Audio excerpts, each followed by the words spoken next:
Good evening. I'm going to be calling the Racine County Board meeting to order. If the clerk could make the roll, call the roll. Supervisors Kelly and Hopkins are excused. We are still awaiting Supervisor Shakur and Supervisor Wish, and everyone else is here in the chambers. Thank you. It's customary to have a supervisor lead in prayer. That evening tonight's my turn. So if we could all stand and rise.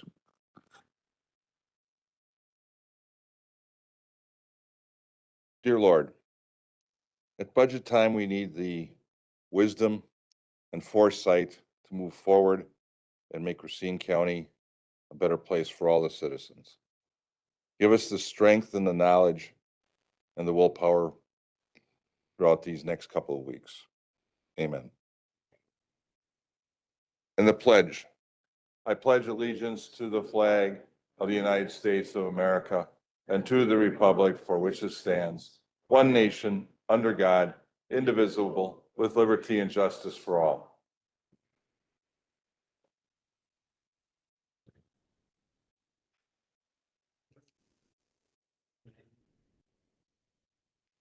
Item number 4 is the public hearing for the 2026 budget, including public comments. Pursuant to Section 271 of the Racine County Court of Ordinance, each speaker will be allowed a maximum of 3 minutes.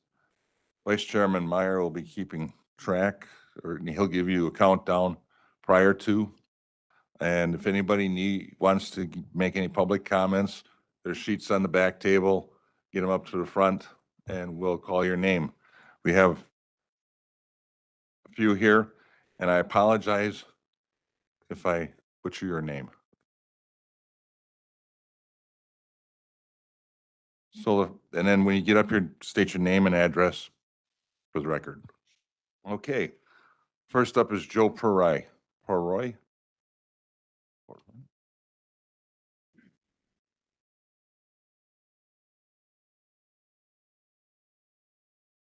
Hi, my name is Joe Puroy. I live at 3505 North Main Street in Racine. And I just wonder why state legislatures are formally expressing their opinions on the Racine County budget using deceptive statements. Please support County Executive Malachi's budget.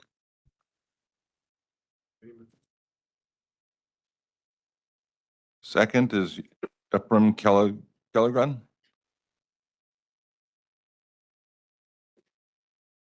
Close enough. You would think one of these weeks, right? Hey, it's okay. Hey, first of all, I want to thank all of you. I sat through a couple of your budget meetings. Better you than me.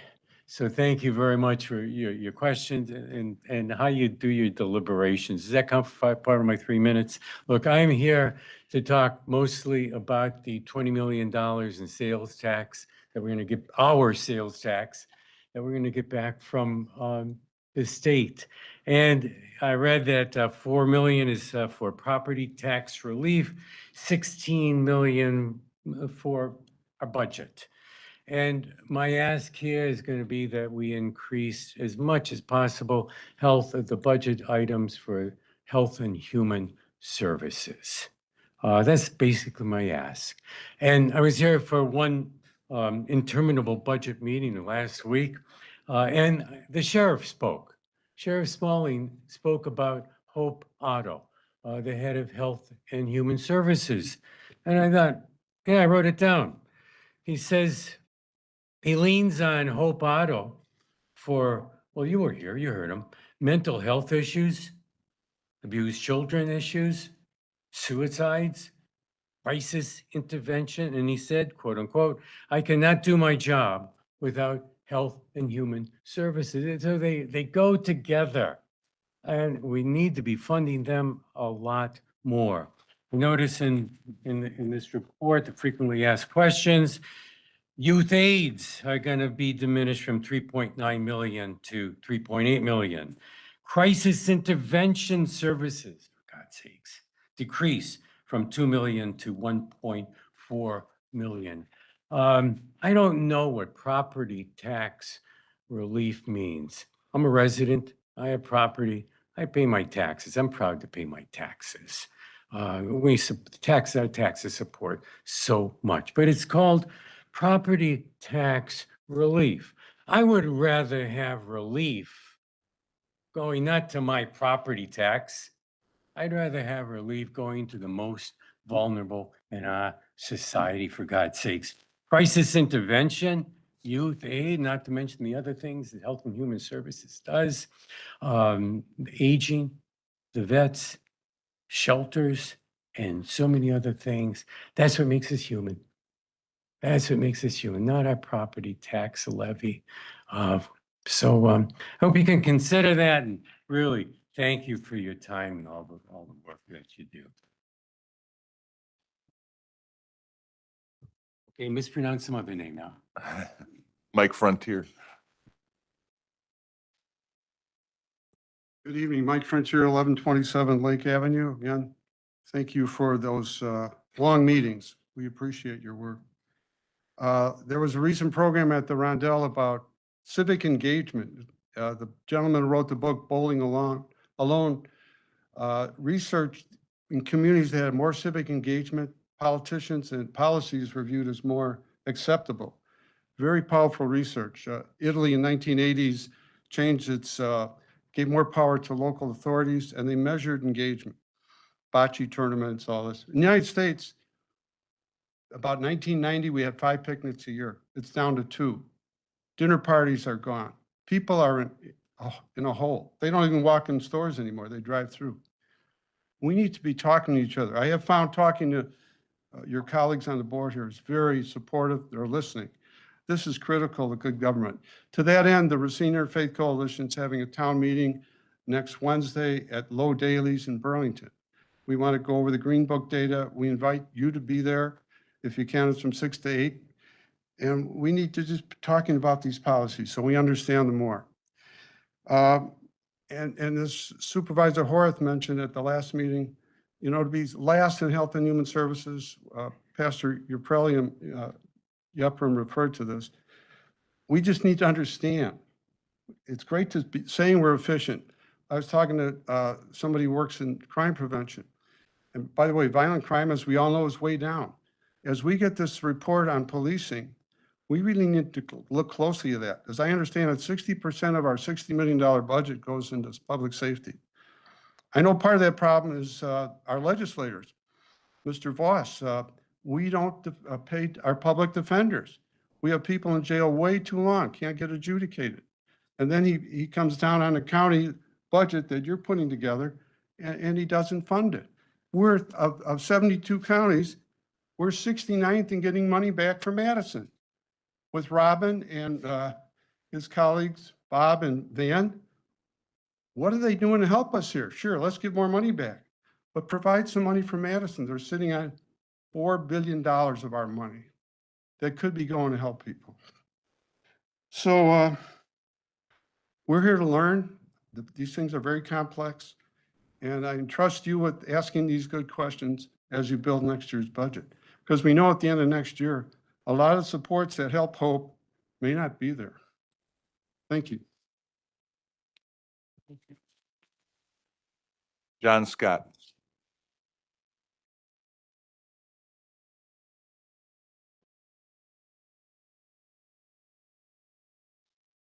I'm John Scott. I live at 5333 Lathrop Avenue, Mount Pleasant. Thank you for the opportunity to share some of my thoughts regarding the 2026 budget for Racine County. The 2026 budget addresses some county needs that have been evident for many years and some remedial efforts that are underway at this time. The budget addresses increases in wages and other areas due to inflation. It addresses needs related to our facilities, technology, and human infrastructures, including the new behavioral health sciences building. From the outside looking in, it's an acceptable budget processes were followed in the creation of the budget and budget proposal, and it's not dissimilar in scope or budgeted funds from other years. As I consider the 2026 budget, I was struck by how normal and judicious the budget is. When trying to accomplish new things and meet current needs, there is bound to be differences in some budget totals. New buildings and staff to serve the public are necessary parts of doing the board's job of meeting recognized needs within the community. This budget is not an over-the-top wish list, but rather includes funds necessary to meet the great needs in the community. In looking at expenditures within county departments, I do not see great differences between totals in different years. I did note HHS budget was slightly higher than its average, which is to be expected when new facilities such as the Behavioral Health Services building come online, and also that difference is a very small rounding error in the total for the county budget. I would hope no one would suggest human services is a place to cut money until greater equity between spending is obtained. On a per-person basis, Racine County spent $310 on human services. Our neighbor Kenosha spent far more, in fact, $424 per person. That's fully 1/3 more per person. So more people, a lot less money spent on health and human services in Racine County. I find that distressing and possibly an explanation for some of the things I hope will be changed by the recent direction the county board has taken. Please remember this information if someone complains to you about the Racine County budget. In particular, I hope you will not let outside influences at the state level affect the normal and solid budget that you have skillfully created. We should not let state legislative agendas by any one party affect work done by Racine County board members for the citizens of Racine County. It may be that the state of Wisconsin, that has far more funds and alternatives than counties, will need to follow the example of the Racine County Board and do their job more strongly to support the citizens of the state and the counties that have always depended on the taxing power of the state to supply necessary funds and meet the needs of many differing local communities. 15 seconds. Thank you for looking forward as you built this budget and for what I hope will continue to be an ever-increasing concern about aspects of our county that are out of line with other counties and for which citizens truly need your continued good work and support. Thank you. Bob Bagley.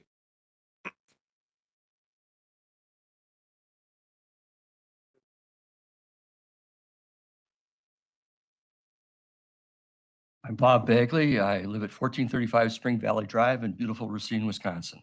Been a Racine County resident for 39 years, and I'm a member of the Racine Interfaith Coalition's Education Task Force. We've long known that something is very different about the county we live in, and the county government that always seems to be a strange black box. When we discovered that the Wisconsin Counties Association Green Book, we found a key to facts that had long been hidden. We quickly discovered that our county ranks last in local dollars spent on health and human services. We have data that goes back to 2015 showing that Racine County has been in the bottom 5 or 6 counties since then. We are sure that this trend goes way back, probably to when Dennis Cornwolf might have been county executive. The city of Racine is listed as one of the 3 or 4 worst places in economic terms in the entire country for African Americans. Let me say this emphatically, that is not the city's fault. We know that structurally, the county of Racine has budgeted so that it has been at the bottom when it comes to providing for the most vulnerable in our community. That is shameful, that is intentional. Society should be judged by how it treats its most vulnerable members. Jesus weeps for how we treat the poor in Racine County. There are people here tonight that will argue that the county executive's budget doesn't give enough relief to property tax. Those people won't tell you that Racine County actually has the 6th lowest tax rate in the state. When those people speak tonight, they do not speak for themselves. Their words, their gestures, their performance has been bought and paid for many times. They are skilled at what they are saying, whatever their wealthy donors want them to say. They will say whatever their billionaire clients in Racine, Kenosha, or Rock County say on their behalf. I am here tonight to speak for the poor. I am here to speak for those who are not in this room tonight. Today, I learned that a homeless man I've known for 13 years was found dead this morning in Lake Avenue's parking structure. Reuben was a frequent guest at the hospitality center. I communed him 3 weeks ago. Rest in peace, Reuben. The voiceless, the powerless, the truly destitute need a voice in this room. Currently, Racine County spends about a third of what the average county spends on human services. That is frankly shameful. I'm here to support the county executive's budget for 2026. It moves the ball in the right direction. I will be here next year to advocate for those without a voice. I ask that you support the budget as presented tonight. Thank you. Sandra Morris.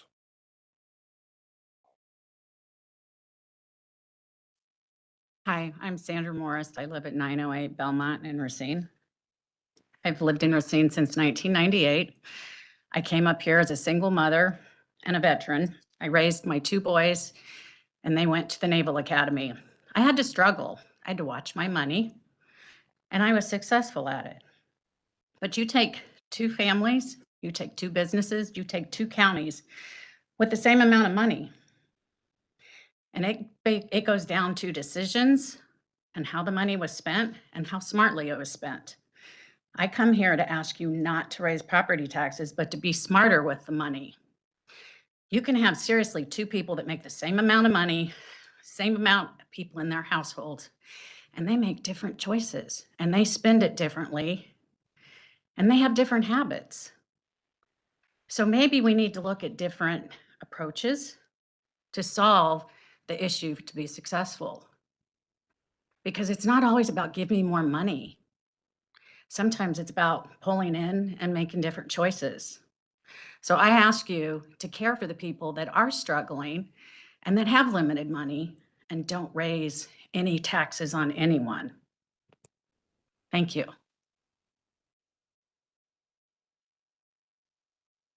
Patrick Brome.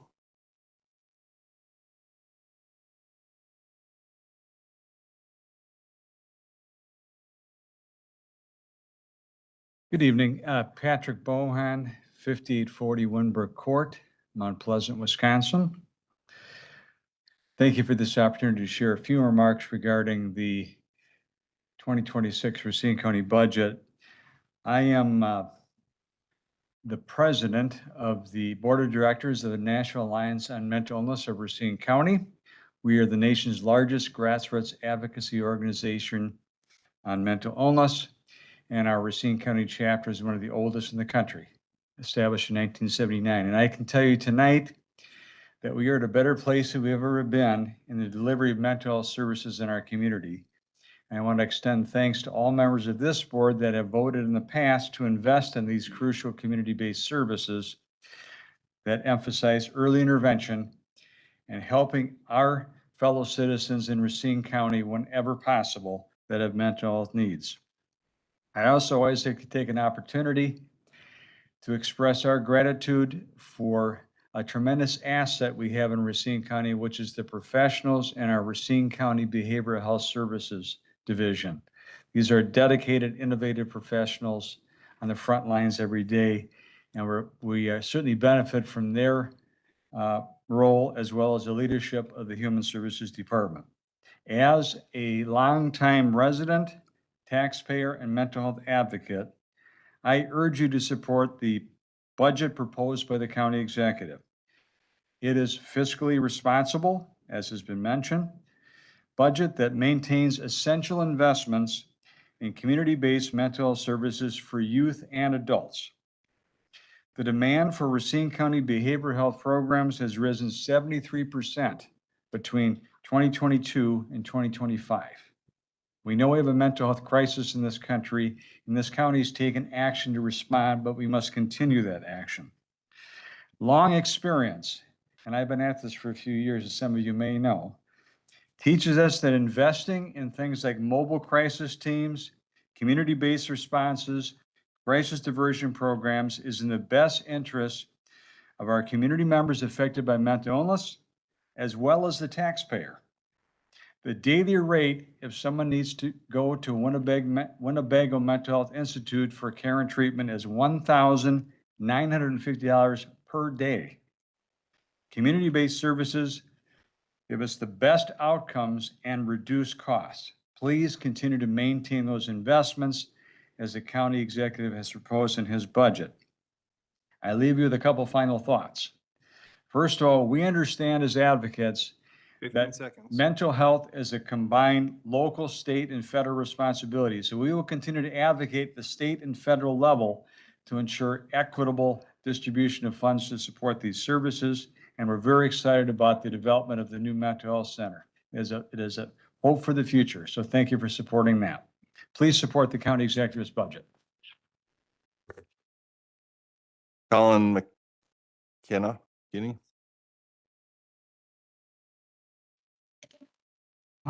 My name is Colin McKenna, 724 Crabtree Lane. Racine has a 2025 population 75,875. Racine is currently declining at a rate of 0.48 annually, and its population has decreased by 2.34%. Since the most recent census, which recorded a population of 77,692 in 2020, the average household income in Racine is 69,839, with a poverty rate of 18.04%. You should put more in the budget for health and human services to help all Racine County residents that need health and human services. So thank you for letting me speak to you tonight. Thank you. Is there anyone else that would like to speak? Come forward. When you've got your form filled out, set it down, and what's your name and address? And My name is Jeff Daniel. I live at 6439 Charles Street in Racine. So, hey, I moved here 10 years ago from Michigan. Never attended one of these. I thank you all for the work you do. What I was surprised when I came here was the tax rate for my property tax. It was about 60% higher than in Michigan. And then the very progressive nature of the tax on the unrealized gains with the inflation we've all had was very demotivating. My perception is that it's very difficult for our citizens. So I'm just curious how you all think of that. And I know that the effective tax rate was, I think it was 0.3% higher for Wisconsin than Michigan overall. So in the neighborhood, it was close. And so you guys are weighing, is it sales tax or property tax or otherwise? As a newcomer and recruiting people to come to our community, it hits unfavorably is all I'm suggesting to you. Thank you. if you could give Supervisor Coleman, she'll collect them. Anybody else would like to speak here? Good. I'll get you next there.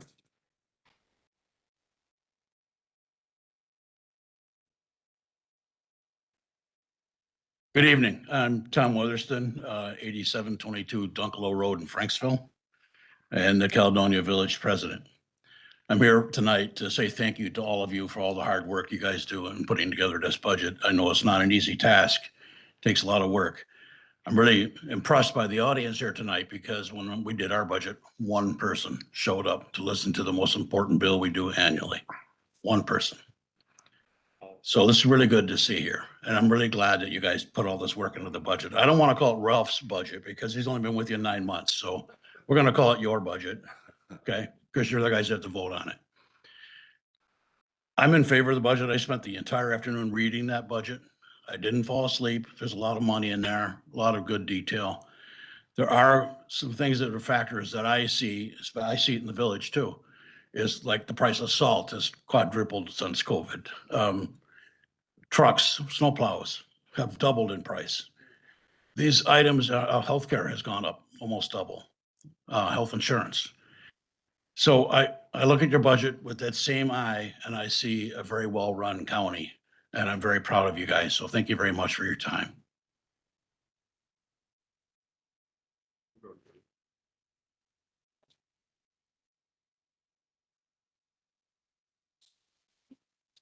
Oh, good evening. My name is Dan Nicholson and I live at 4045 Bristol Place on Pleasant, Wisconsin. 53405. I just came because I heard things about additional taxes, and I just don't think we need additional taxes. I guess I just asking a question, who wants them and why? I think, you know, you guys have done a good job, but there's ways to get through with what you've got. I don't think we need additional taxes, and that's all I wanted to say. Thank you. I leave it somewhere. Yeah, you can leave it right on the corner there by the, give it to. Is anyone else with public? We've got slips coming around there.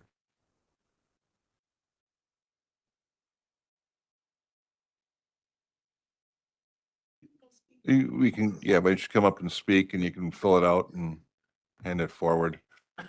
My name is Randall Soltis. I live at 3409 Robert Street in Franksville.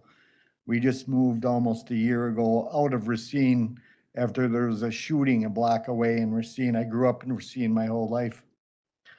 And we thought, we made a great move out of Racine.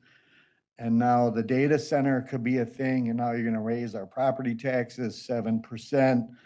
If the data center comes, I just seen a post about Ohio data center raised their utility rates 44%. So I don't know, might not be living in Franksville very long, might not be able to afford it.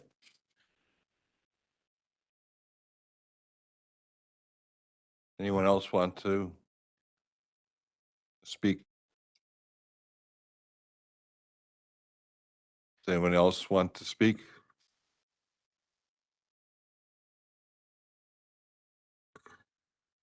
Last opportunity before we move on. Okay. Then I'm going to close the public hearing.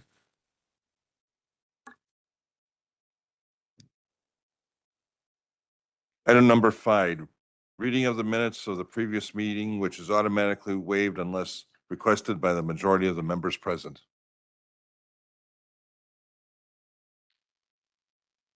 Seeing no objections. Item number 6, resolutions and ordinances referred to committee. There are none. Item number 7, introduction of resolutions and ordinance for first reading and referral. Resolution number 2025-44 by Public Works, Parks and Facilities Committee authorizing the conveyance of county-owned land by permanent easement to Wisconsin Electric Power Company doing business as We Energies to replace the transformer. Resolution number 2025-45 by Public Works, Parks and Facilities Committee authorizing the conveyance of county-owned land by permanent easement to Wisconsin Electric Power Company doing business as We Energies to install additional electrical cables and maintenance of equipment. And resolution number 2025-46 by Finance and Human Resources Committee authorizing a multi-year contract with Axon Enterprise LLC for the amount of $17,029,223. Supervisor Trotter. Thank you, Mr. Chairman. Earlier this evening, the FHR committee met and approved 2 resolutions, Resolution 47 and 48, with the Department of Justice in the amount of $96,090 and $97,920. These are grants, and I'm requesting unanimous consent from the board this evening for a first and second reading. It's like we have unanimous consent, Supervisor. Thank you. I have a couple more here. Go ahead, Mr. Chairman. Supervisor. Thank you very much. Also at the FHR meeting this evening, resolution number 49, referencing port security grant in the amount of $412,500 was approved. This was requested by the Sheriff's Department.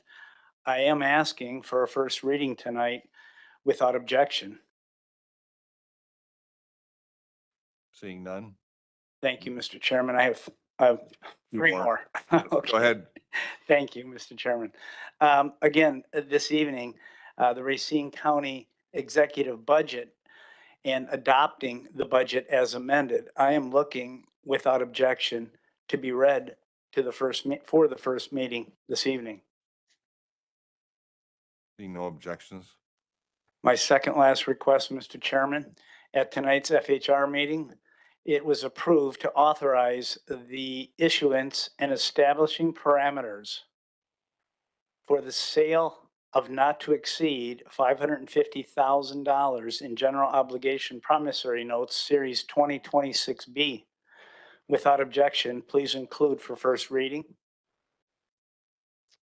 Seeing no objections, you've got And- one more. Yes, sir. And finally, at the FHR meeting tonight, we did approve authorizing the issuance and establishing parameters for the sale of not to exceed 13,930,000 of general obligation promissory notes, Series 2026A. I am requesting, without objection, to be included in first reading for tonight. Seeing no objection. we can Thank do you, first Mr. Chairman. reading. Resolution number 2025-47 by the Finance and Human Resources Committee authorizing the acceptance of a Wisconsin Department of Justice grant in the amount of $96,090 and transfer of funds within the Human Services Department 2025 budget. Resolution number 2025-48 by the Finance and Human Resources Committee authorizing the acceptance of a Wisconsin Department of Justice grant in the amount of $97,920 and transfer funds within the Human Services Department 2025 budget. Resolution number 2025-49 by the Finance and Human Resources Committee authorizing the acceptance of a Port Security Grant Program grant in the amount of $412,500 and transfer funds between the Sheriff's Office and the Capital 2026 budgets. Resolution number 2025-50 by the Finance and Human Resources Committee authorizing amendments to the 2026 Racine County Executive Budget and adopting the budget as amended. Oops. Resolution number 2025-51 by the Finance and Human Resources Committee authorizing the issuance and establishing of parameters for the sale of not to exceed $550,000 in taxable general obligation promissory notes, Series 2026B. And resolution number 2025-52 by the Finance and Human Resources Committee authorizing the issuance and establishing parameters for the sale of not to exceed $13,930,000 in general obligation promissory notes, Series 2026A. Thank you. Item number 8, communications and claims.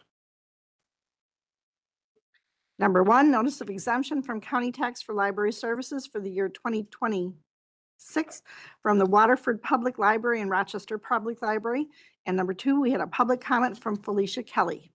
Items number 1 and 2 are received and filed in the county clerk's office. Number 3, feasibility determination for the proposed Emerald Park landfill western expansion in the city of Muskego, Waukesha County, Wisconsin, license number 3290 from the state of Wisconsin Department of Natural Resources. Number 4, letter regarding the City of Racine Comprehensive Plan 2050 that outlines the goals for land use development, housing, transportation, and community facilities from the Department of City Development, City of Racine. Number 5, letter regarding the Thomas H. Smith shipwreck steam barge restricted location in Lake Michigan near Caledonia, Racine, Wisconsin, will be considered by the Wisconsin Historic Preservation Review Board for nomination to the Wisconsin State Register of Historic Places and the National Register of Historic Places. Items number 3 through 5 are referred to the Economic Development and Land Use Planning Committee. Number 6, memo regarding the proposed financial policy resolutions and ordinance update from County Executive Ralph Malicki. Item number 6 is referred to the Finance and Human Resources Committee. And then items number 7 is a claim. Items number 8 and 9 are foreclosures of mortgage, and items 10 through 31 are notifications from the United States Bankruptcy Court. So items number 7 through 31 are referred to the Finance and Human Resources Committee and Corporation Council. Supervisor Horth. Thank you, Mr. Chairman. I would request copies of 3, 4, and 5, please. Supervisor Wishaw. Thank you, Mr. Chairman. Copies of 4, 5, and 7, please. Supervisor Spencer. Thank you. I'd like copies of number 1, 4, and 5. Supervisor McReynolds. Thank you, Mr. Chairman. Copies of number 3, 4, 6, and 7. Supervisor Hoffman. If I could get copies of 3, 4, 5, and 7, please. Supervisor Shakur. 4 and 6, please, Mr. Chairman. Thank you. Supervisor Kolb. 3 and 4, please. Supervisor Prelian. 4, please. Supervisor Trotter, Thank you, Mr. Chairman. Numbers 4 and 7. Supervisor Coleman. Thank you, Chairman. 4, 6, and 7. Vice Chairman. Thank you, Mr. Chairman. 3, 4, and 5, please. And I would like 2, 6, and 7, please. Any other requests? Supervisor Trotter? No, Okay. excuse me. Communications from the county executive. We have report number 2025-42 by County Executive making a reappointment to the Racine County Civil Service Commission.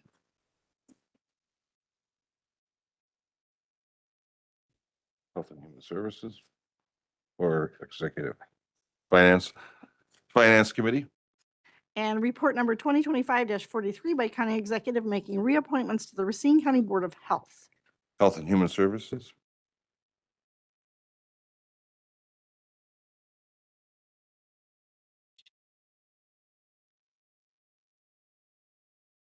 Item number 10, standing committee reports containing recommendations and items referred. There are no reports. Second reading and of resolutions and ordinances. Under majority vote, we have none on tonight's agenda. Under 2/3 majority vote, we have resolution number 2025-42 by Finance and Human Resources Committee authorizing a multi-year agreement with Area Towers T-Mobile Communications for the lease of tower sites, and resolution number 2025-43 by Finance and Human Resources Committee authorizing the settlement of the lawsuit of James A. Kerner. Second. Motion's been made and seconded. Supervisor Trotter. Thanks again, Mr. Chairman. In regards to Resolution 2025-42, I am at this moment going to call on retired Captain Dan Adams to give a little bit of a lot of as much detail as he can provide for us. And prior to him getting into the details, I know Supervisor Wish had some questions in regards to that. He's not present this evening. And after Mr. Adams finishes, I am going to ask for Attorney Lansdorf to address those questions. Thank you. Thank you, Supervisor Trotter. Yes, very briefly, relates to the countywide radio project that I spoke about last week. We are currently looking out of the 6 locations that we are putting new equipment for this radio system. 2 of those locations, one is located in Caledonia and the other is located in the town of Dover on a private property. And those locations are cell towers that are now owned by T-Mobile, and the towers are owned by a company called Array. So we've been working diligently for the past few months to secure lease agreements to allow us to place our equipment on those towers, which is much more financially advantageous than going with a brand new green site and building towers of our own. So that is essentially what's in front of you. The village of, for the Caledonia site, it's $3,000 a month for the lease to utilize it. And then for the town of Dover, they're asking for $5,500. So that's essentially it in a nutshell, and I'll answer any questions you might have. And Mr. Chairman, if I may just interject to respond to a question.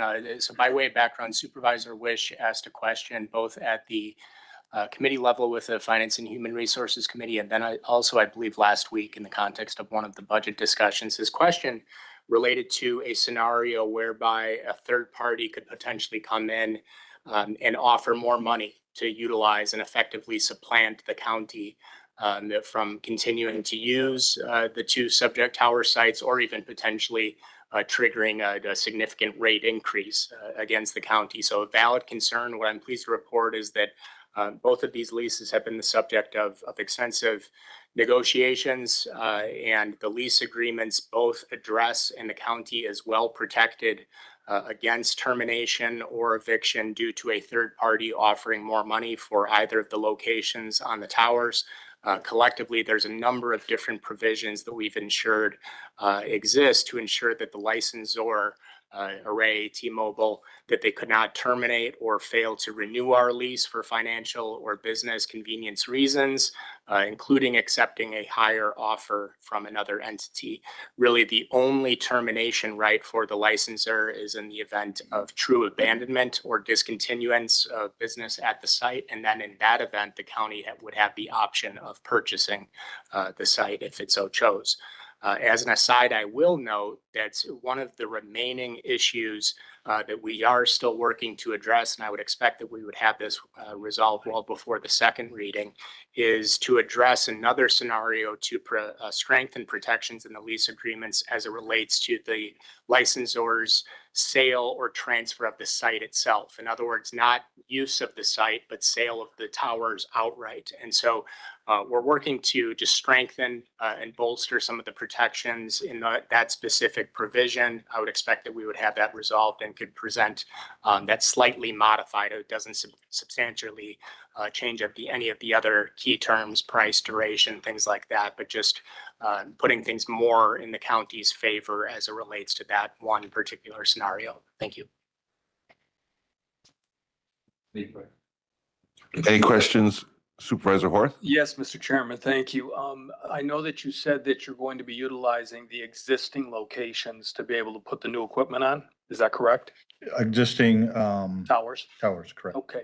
I guess my question is, if those owners or that process is going to involve now 2 sets of operations on those towers, is there any concern that they might then also say, well, maybe we can get a third and a fourth and we can reap the financial benefits from having that? Or if the answer is yes, that would cause a problem, is there any language that's protecting us at this point from being able to make sure we're prepared for that? So the answer to that is no, because structurally, those towers are designed for structural analysis. They can only support so much. They can only put so much on those towers. And actually with both those towers, with us going up on those towers, they're with Arrays or T-Mobile's equipment and now our equipment, they're pretty much at capacity. And I have read through the leases, and I'd let Michael speak to this, but there are protections in place. But structurally, those towers couldn't handle anything more that's going on them right now. Again, my point is, I would hate to see where now 3 or 4 are up there, and then I'd be concerned about the impact of the signal process with having all that on the same tower. There's language in there that addresses that as well, the interference that protects the county. Thank you for the answer. Any further questions? Supervisor Trotter, you want to talk about 2025-43? Yeah, I will address 2025-43. This was a settlement for James A. Kerner, which is normal and customary. Please get a hold of our legal department, Attorney Lansdorf, for any specifics in regards to that case.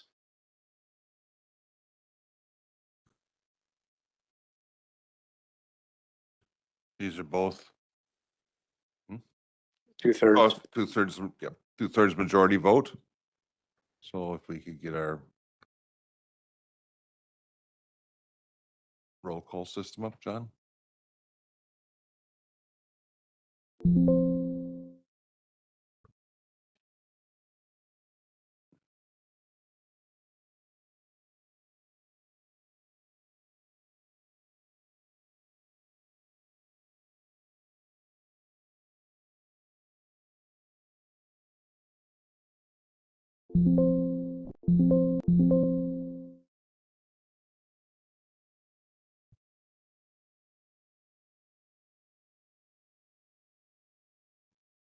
All have voted and motion carries unanimously. Next, we have the items that were requested for first and second reading this evening from the Finance Committee. We can take them as a group. They are both 2/3 majority vote. That would be resolution number 2025-47 by the Finance and Human Resources Committee, authorizing the acceptance of Wisconsin Department of Justice grant in the amount of $96,090 and transfer of funds within the Human Services Department 2025 budget. And resolution number 2025-48 by the Finance and Human Resources Committee, authorizing the acceptance of a Wisconsin Department of Justice grant in the amount of $97,920 and transfer of funds within the Human Services Department 2025 budget. Second. Motion's been made and seconded. Supervisor Trotter. Thank you, Mr. Chairman. I'm going to make a brief comment and then ask Director Otto to step forward and talk about these two wonderful grants that we obtained. The department lead is Steve Bednar, and I had an opportunity to speak with Steve Bednar last week. Is he prepared for these grants? Is he staffed properly? Do you anticipate any issues? And I heard no, no, and no. So he has been prepared for these grants for a good period of time. And I'd like to have Director Otto come up and speak on those, on the specifics. Thank you, Director Otto. Sure, absolutely. So as I mentioned at the Finance Committee, I appreciate the chairman taking the opportunity to do a first and second reading. The state of Wisconsin often is a little late in accepting, issuing the grants to us. So we had a deadline where we had to make sure that they were signed by the end of the month. So the two grants that we wrote for, both combining almost $200,000, are extending the work from our summer youth employment program. These will help 17 youth in one of the grants and 15 in another, using the model of paid employment, subsidized employment through the grant of $12 an hour for at-risk youth and working for gang diversion and individuals who would be either in the justice system or at risk of being in the justice system. So 100% of the funds are going to the wages to support this. We do not need to add any extra staff to carry out the work, and we're ready to hit the ground running. Very good. Are there any questions? Supervisor Miller. Thank you, Mr. Chairman. Not questions, but comments. Very opportune that these would come up this evening because they highlight the mission, the culture of our Human Services Department, which is prevention. Thank you. And I'm going to say this every time, prevention, prevention, prevention. We had wisdom from the public tonight. Sandra, and I don't remember her last name, said two people might have the same amount of money, but how did they spend it? We spent, don't look at our dollars, look at our programming. And because of our programming, Hope and her predecessors and many of her staff members have been invited to state and national conferences, and they're asked, how do you do it? And it is prevention, prevention, prevention. Patrick Bohan was here tonight, who has been an outstanding advocate for the mentally ill. And we have worked with him and listened to him and created amazing prevention programs. And he's grateful, and he shares our success, our innovative programs around the country. Collaboration. We work with the city, Racine Unified, on violence prevention. Mr. Frontier mentioned that it's down. That's because of our collaboration that our Human Services Department is a leader in. So I'm just very proud of the department, and I think we need to continue to say we do so many things so well, and we do them very efficiently. Are any other comments or questions? Supervisor Caprellian. Thank you. Supervisor Miller, you said that so eloquently. I was going to try to drive your point home, but probably with my sloppy little words. But you know, I think looking at grants that have come from your department, Hope, and you know, when we see these innovative programs, it's sad because those aren't reflected in the Green Book. If you look at the Green Book that is given for people to interpret it, to interpret how we measure up to other counties, it's very, I think it's very unfair. And because we're not seeing this, your dollars that just been accepted, or the dollars that just are getting accepted this evening are going to be nowhere in that book. So, or the programs that's going to come out or the benefits that are going to come out. So I am just supporting what just was said by Supervisor Miller, but just making a point that we're doing the work here. So it's not a reflection that we're neglecting a population. So thank you. Any further questions, comments? Again, this is a 2/3 majority vote.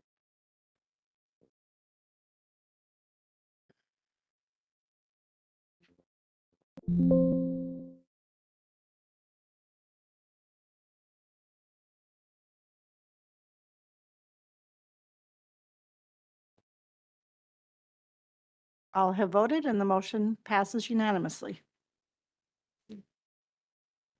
Item number 12, recommendations or resolutions and ordinances from previous meetings and or actions on vetoes.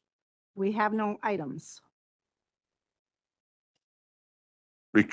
Item number 13, reconsiderations and or notice of intent to reconsider resolutions and ordinances. We have no notice. Informational reports. We have none on tonight's agenda. Item number 15, miscellaneous business announcements and oral reports.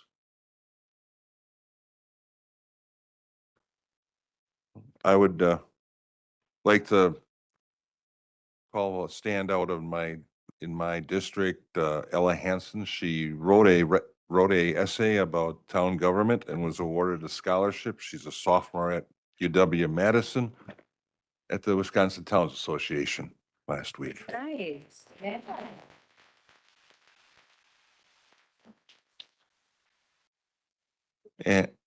And then Captain Madrigal, which had just left, Oh. she was named Responder of the Year in the Assembly District. That's great.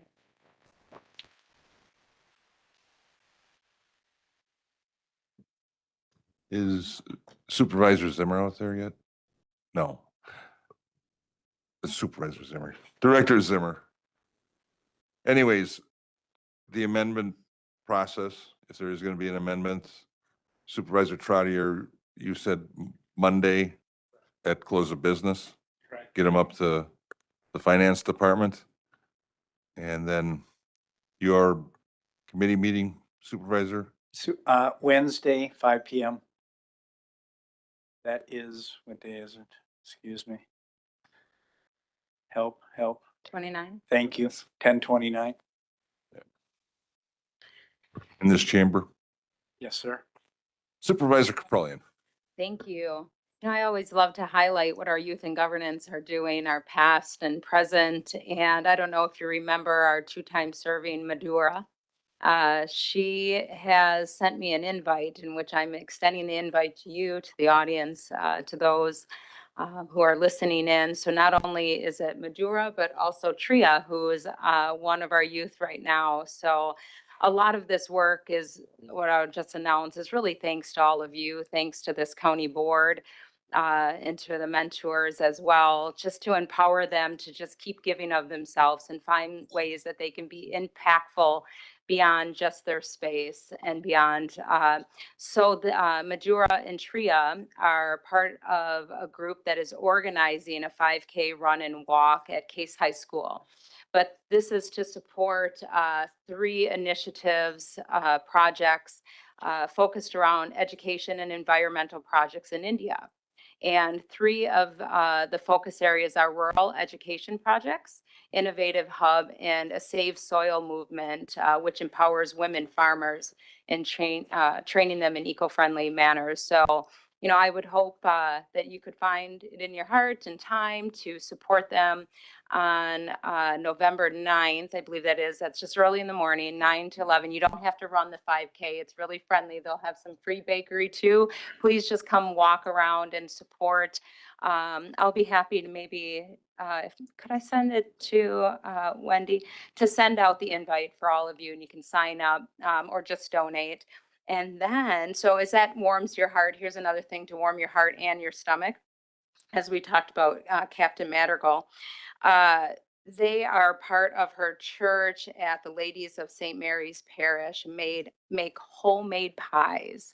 So they are already making a lot of the fruit pies now, but there are some pumpkin and pecan pies that will be made just before they give them off to you for Thanksgiving. So maybe we can get this flyer out, but who can turn down a homemade pie? So, and by our award-winning Captain Madrigal. So thank you. Supervisor Kolb. Kind of gonna ask a favor of the chairman here. Can you, because we had some first-time people, kind of just give them a snippet of where we go on the budget from here so they don't feel like they were ignored tonight? So- They spoke. As some of you were here last week, well, first it starts with the county executive and staff starting the budget process back in March. And they look at where they want to go and how they want to get there. And there's a lot of collaboration between the departments, as we've heard with the sheriffs and the human services and the county executive and the finance, and then, of course, with our financial advisors and how much, what we're going to do with the sales tax was a very big discussion this year. And as they go along, they put together what we call decision packages. And that's where the directors come in and they present to some of the leadership here at the county board, and we talk about, well, how many trucks should we buy? What roads should we pave? That type of stuff. What's the sheriff's department needs? How many squad cars? Kind of the nitty gritty, a little bit about personnel. And then it goes back and the county board will give some recommendations to Ralph. He's asked us what we think and we tell him. Don't we, Ralph? And then after that, Ralph and Gwen and the cabinet of the directors put together the book. That's about 500 pages that Tom Weatherston was reading today. And then all of it, yeah, it's about 500 pages, lots of numbers. And then they come to us about 2 weeks ago, actually on a Tuesday night, and Ralph gives us the presentation. And then we get the book and we get to read it. And then last week, we had 3 nights where we met with each of the directors or the constitutional officers. And some of those meetings went a little long. I think we had about 10 hours or so involved in 3 nights. One night I remember it was 5 hours. Yeah. And if you want to, it's on Racine County Meetings on YouTube, so you can play it back if you want to listen. And then this week, I called a meeting of the whole to have a discussion in between the supervisors as to where we think we should go. Is everything, what's our priorities? Where can we be a little more? Maybe we need to wait a couple of years for, something in the budget. We have a lot of facilities we have to maintain. And I can tell you, with sitting in the meetings, the facilities list is bigger than the list we can afford. So that's kind of, and then tonight, we want to hear from you, and we did. And we also get emails and phone calls from our constituents, and a lot of us ask our constituents what they think, and we talk about it to them. I have an advantage. I work for the town of Norway, so I get to talk about it at every meeting. And I talk to the my residents. So from here forward, we're in a point in time where supervisors can make amendments to the budget. And then they go in front of Chairman Trottier's committee next Wednesday. And then they they can pass them on to the county board on November 3rd, Monday, November 3rd. And that's the night we'll pass the budget. A week later, we'll set the levy based on the budget. So that's kind of, and if they don't get through the amendments on the finance, they can be reintroduced to the county board that night. And did I miss anything? Okay, all right. Supervisor Horth. Thank you, Mr. Chairman. I just wanted to take a moment. I think we'd be remiss if we didn't thank everybody for joining us this evening from the community. Unfortunately, a lot of people I know may have left already, and, we take your input seriously. And I certainly have made notes on everything that got said tonight by all 12 individuals. I just, again, I never like to assume that we don't show our appreciation. And so just thank you very much again for coming in tonight, and frankly, for the calls and the emails that we've gotten as well. So thank you is all I wanted to offer this evening. Thank you. Vice Chairman. Thank you, Mr. Chairman. Just a reminder, I know everyone's been very busy with the budget process, but just a reminder, your cybersecurity training is due by the end of the month. So that's just one more thing to put on your plate, but just a reminder that it's due by the end of the month. Thank you. Yeah, we couldn't cut that out of the budget, could we? Is anybody else with any comments? Thank you, Mr.